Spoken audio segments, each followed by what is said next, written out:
Maplewood had always been the kind of town where people smiled at neighbors. PDA meetings ended with bake sales, and gossip rarely traveled beyond the country club walls. That changed the morning half the town woke up to their deepest secrets plastered across a viral blog post titled, "The Case Notes of Maplewood's Broken Hearts." The entries were brutally specific. Client number 7, husband of PDA president, affair with yoga instructor. Ongoing. Client number 12, wife of police chief, affair with boss. Terminating. Client number 19, businessman, affair with neighbor's wife. Planning divorce. Names weren't used, but in a town like Maplewood, it didn't take long for people to put the pieces together. At the center of the firestorm was Dr. Elise Harper, a respected therapist who'd been practicing quietly for nearly a decade. She lived alone, kept a small office above the bakery, and had always maintained the highest standards of confidentiality. Now, her waiting room was filled with furious former clients, lawyers, reporters, and cops. "I didn't write those notes," Elise told Detective Mason Wright, her voice shaking. "Not in that way. And I didn't publish them." Mason gave her a long, unreadable look. "The leak came from your practice. The laptop with your case files was accessed remotely 2 nights ago." Elise's blood ran cold. I don't keep names in my notes. Just codes. No one should be able to match them. But someone had. And when Daniel Price, a wealthy businessman and one of the clients, was found dead in his garage, carbon monoxide poisoning staged as suicide, whispers turned into accusations. Rumors swirled like wildfire. Did Elise expose him? Did his wife kill him? Or was it something worse? The town wanted a scapegoat, and Elise fit the role perfectly. But as she fought to clear her name, she discovered something far more sinister. The leaked notes weren't hers. Yes, the client numbers matched. Yes, the secrets were real. But the words, vicious, mocking, taunting, were not how Elise wrote. Someone had taken her codes, twisted them, and weaponized them, and they'd signed the blog with a chilling pseudonym, The Watcher of Maplewood. The turning point came when Elise, desperate and out of options, broke into her own office after the police sealed it off. Hidden inside a vent behind her bookshelf, she found a tiny USB stick taped to the metal. On it, a copy of her client codebook, doctored with brutal commentary.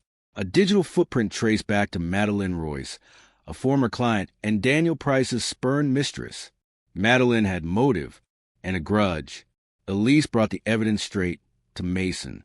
The arrest shocked the town even more than the leak. Madeline, perfect socialite wife of a councilman, confessed with an icy smile. "You all came to her with your dirty secrets," she told the reporters. "I just gave the town what it wanted. And Daniel, he was going to leave me for someone else. So I left him first." The town tried to move on. But Elise, she knew Maplewood's heart would never beat quite the same again. Because once secrets leave the therapy room, they never really go away. Elise Harper stood outside the Maplewood courthouse a week after Madeline Royce's arrest, watching the town's polite facade unravel before her eyes. The local news had painted Madeline as a villain, a calculating woman scorned, driven mad by jealousy. But Elise couldn't shake the feeling that something still didn't add up. Yes, Madeline had access to notes. Elise's codebook proved that. Yes, she had leaked them. But the venom in those fake entries, the mocking tone, that wasn't Madeline's style. Elise had read Madeline's therapy journals once. They were raw, emotional, never cold and strategic like the blog posts.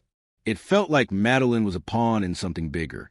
2 nights later, Elise sat in her dimly lit office, staring at her cleaned-out inbox.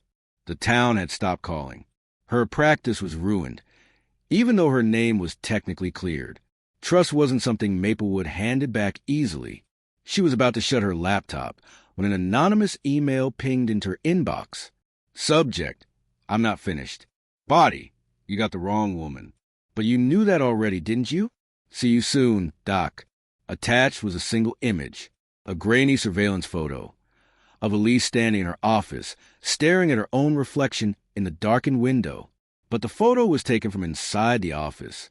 Behind her, Elise's blood iced over. The police swept her office again. Nothing. No bugs. No cameras. They chalked the email up to a prank. Copycats riding on the scandal. But Elise wasn't convinced. So she started digging. Through old client files. Through backup logs. Through security footage of her building that, oddly, no one else had bothered to check closely. That's when she saw it. A janitor. A man no one noticed. Cleaning at odd hours. David Carter. A temp hired 3 months ago. No address. No employment record before Maplewood. And in the security footage, always lingering by her office door, Elise confronted Mason again. It's him.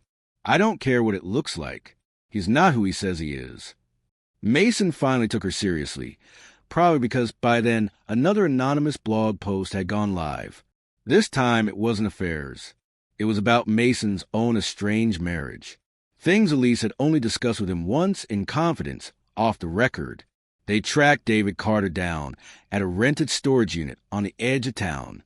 Inside, laptops, hard drives, printed therapy notes, photos, audio recordings of sessions Elise swore she never consented to. David Carter, real name Evan Cross, was a disgraced former tech security consultant, fired from a major firm after blackmail allegations that were quietly buried. His game? Infiltrate, observe, manipulate. Use client secrets as leverage. Plant evidence on Madeline. Leak notes. Watch the chaos burn. Why, Elise? Because you believe in people's better nature. Evan sneered as Mason cuffed him, and I believed in showing them the truth. Evan's arrest made national news. Madeline's charges were dropped, though her reputation never recovered. Daniel Price's death was ruled a murder staged as suicide, with Evan's fingerprints on a garage remote. Maplewood tried to heal. Families fractured. Marriages ended. New alliances formed over shared scandal. Elise stayed. She rebuilt. Slowly. Patiently. And every time a client walked through her door, she reminded herself that even in a town of secrets, truth is a weapon that cuts both ways. The trial was swift.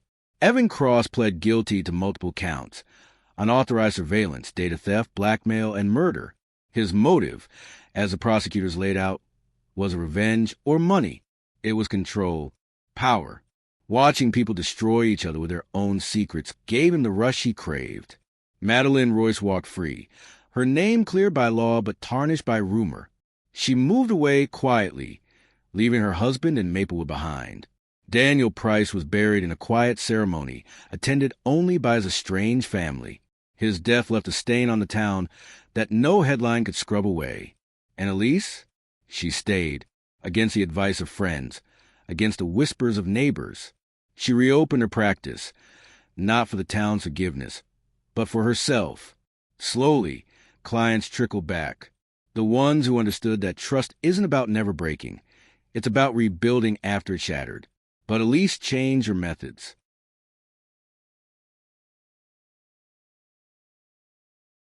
No more digital files. No laptops. No cloud storage. Every note handwritten. Locked away. And every session ended with a quiet reminder. Your secrets are safe, but they're yours to keep. On a rainy evening 6 months later, Elise locked up her office. She paused by the window and caught her reflection. Behind her, nothing. For the first time in a long time, it stayed that way. The ghosts of Maplewood's secrets had finally been laid to rest. At least for now,